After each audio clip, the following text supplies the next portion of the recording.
মূলত আমরা এসে কুলিং চেম্বারটা খুলবো।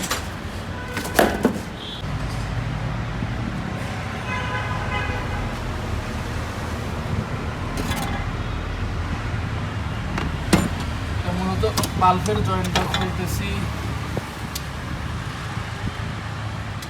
এখন কুলিংয়ের হটলাইনের যে পাইপটা করতেছি। এটা একটা ল্যান্সার EX গাড়ি, তো এটা আমরা এসির কুলিং চেম্বারটা খুলবো আর কি, যেটা ইমুলেটর বলেন বা কুলিং কয়েল বলেন আমাদের ভাষায়, আমরা কুলিং চেম্বারটা বলি। তো মূলত কুলিং চেম্বারটা হচ্ছে ভিতরে আর কি, যার কারণে সব পুরো ড্যাশবোর্ডটা খোলা লাগতেছে। তো আমি আপনাদেরকে মোটামুটি ভিডিওটা দেওয়ার চেষ্টা করবো ইনশাল্লাহ।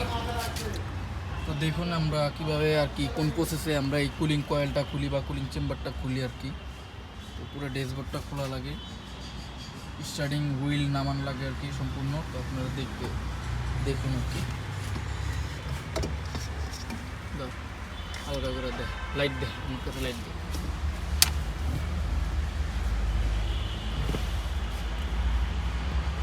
ঘুরে হ্যান্ডেলটা দে, এটা স্টপ করে, ভিডিও স্টপ করে। এই যে আমাদের ড্যাশবোর্ড খোলা শেষ হয়েছে মাত্র। তো এখন আমরা টানাগুলো খুলবো। টানাগুলো খোলার পরে আপনার এই ব্লোয়ার মোটরটা খুলবো, ব্লোয়ার বক্স। তারপরে দিন আমরা কুলিং চেম্বারটা বার করবো। টানার নাট খুলি, 12 নম্বর এলটা দিই, 12 গুটি দিই।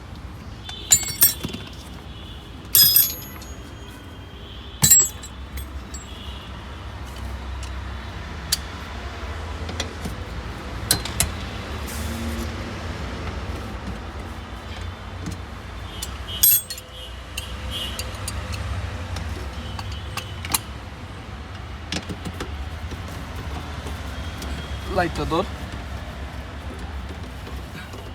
দেখা যায় ক্লিয়ার।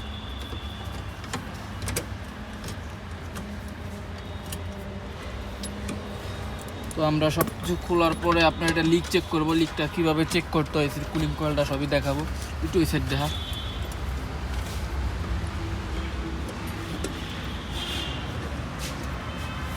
চেক করি।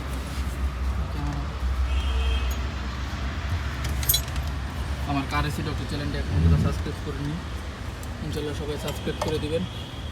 পিছন সাইড দেয় না, হ্যাঁ এই সাইড দেয় না, এই সাইড দিবেন।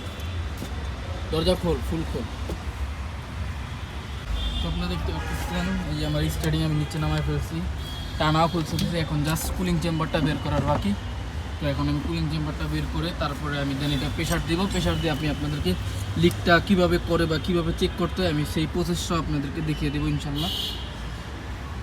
এই যে আমাদের কুলিং চেম্বারটা আমরা অলরেডি খুলে ফেলছি। এই যে দেখুন চেম্বারটা। তো মূলত এই যে এই জায়গায় চেম্বারটা, এটা ব্লোয়ার বক্স সহ বের হয়। তো দেখতেই পারলেন আসলে কত কষ্ট আর কত ঝামেলা। পুরা আপনার টানা টুনা সব খুলতে হয়। ল্যান্সার EX গাড়ি এটা, নিউ শেপের। তো এখন আমরা এই চেম্বারটা খুলবো পার্ট টু পার্ট, তারপরে দেন আমরা প্রেশার দিব। তারপরে আমরা আপনাদেরকে লিকটা কীভাবে লিক করে বা কীভাবে লিকটা চেক করতে হয় আলাদা ডিভাইসের মাধ্যমে আমরা প্রেশার দিয়ে আমরা সম্পূর্ণ প্রসেসটাই আপনাদেরকে দেখাবো ইনশাল্লাহ। আমরা আমাদের চেম্বারটা আমরা এখন খুলবো। চেম্বারটা খোলার পর আমরা প্রেশার দিব ইনশাল্লাহ। আমরা এখানে পার্ট টু পার্ট খুলতে হবে। চেম্বারের যে বক্সের যে পার্টগুলো আছে আলাদা আলাদা ডিভাইসগুলো দিয়ে তারপরে আমরা এটা প্রেশার দেবো। প্রেশার দেওয়ার পরে আমরা বিষয়টা আপনাদেরকে ক্লিয়ারলি করবো যে লিক আছে কিনা, বা আপনাদেরকে দেখাবো সম্পূর্ণ ওগুলো ডিভাইসগুলি আমরা। এই যে মূল চেম্বারটা, আমরা এখন চেম্বারটা উঠাবো। থার্মোস্ট্যাট লাইনটা খুলে, তো এটা হচ্ছে মূলত এসির অটো থার্মোস্ট্যাট লাইন। দেখেন চেম্বারে কি পাউডার নুনা পানি পড়ে গেছে। এই যে আপনার চেম্বারটা দেখতে পাচ্ছেন। তো এখন আমরা এইখানে ডিভাইস লাগিয়ে আলাদা করে এটাকে প্রেশার দিব, তারপরে দেন আমরা এটা চেক করবো। ঠিক আছে, এই যে আমাদের চেম্বারটা দেখতে পাচ্ছেন, এই যে এইখানে লিক, ওই যে ঠিক আছে। আচ্ছা না, আমরা ডিভাইসের মাধ্যমে এটা আলাদা করে প্রেশার দিয়ে আমরা চেক করে দেখুন এই যে ঘোড়াটা